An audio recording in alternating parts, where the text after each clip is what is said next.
స్వామి, చండీ దేవత అంటే ఎవరు స్వామి? చండీ దేవత అంటే అమ్మవారు, శక్తి.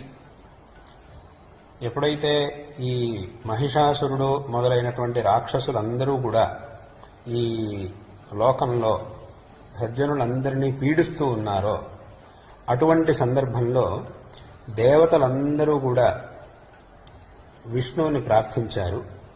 ఆ తర్వాత మిగతా వాళ్ళందరూ కలిసి అమ్మవారిని ప్రార్థించారు. అప్పుడు అందరి దేవతల్లో ఉన్నటువంటి ఆ శక్తి ఒక పెద్ద సమూహంగా ఏర్పడి ఆ శక్తే అమ్మవారిగా మారింది. కాబట్టి ఆ అమ్మవారినే మనం చండీ అమ్మవారు, దుర్గా అమ్మవారు. ఆ అమ్మవారికి అనేక నామాలు. దుర్గా చండీ రెండు ఒకటేనా? దుర్గా అమ్మవారన్నా చండీ అమ్మవారన్నా ఒకటి. ఎందుకంటే దుర్గా అనేటటువంటి నామం అమ్మవారికి ఎందుకు వచ్చింది అంటే, దుర్గమ అని ఒక రాక్షసుడు ఉండేవాడు.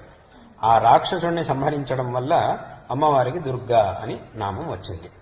అదే అమ్మవారికి చండీ అనేటటువంటి నామం కూడా. చండీ అని అంటే ఏమిటి? ఆ ఉగ్ర స్వభావం కలిగినటువంటి అమ్మవారు అని అర్థం. ఉగ్ర స్వభావం అంటే రాక్షస సంహారం చేసేటప్పుడు, అటువంటి మహిషాసురుడు మొదలైనటువంటి రాక్షసుల్ని సంహరించేటప్పుడు అమ్మవారు ఎంతో క్రోధంతో ఆ రాక్షస సంహారం చేసింది. కాబట్టి అటువంటి అమ్మవారికి ఆ చండీ అనేటటువంటి నామం వచ్చింది. అత్యంత క్రోధితురాలైనటువంటి అమ్మవారిని వర్ణించడానికి ఆ శబ్దాన్ని చెప్తారు, చండీ అనేటటువంటి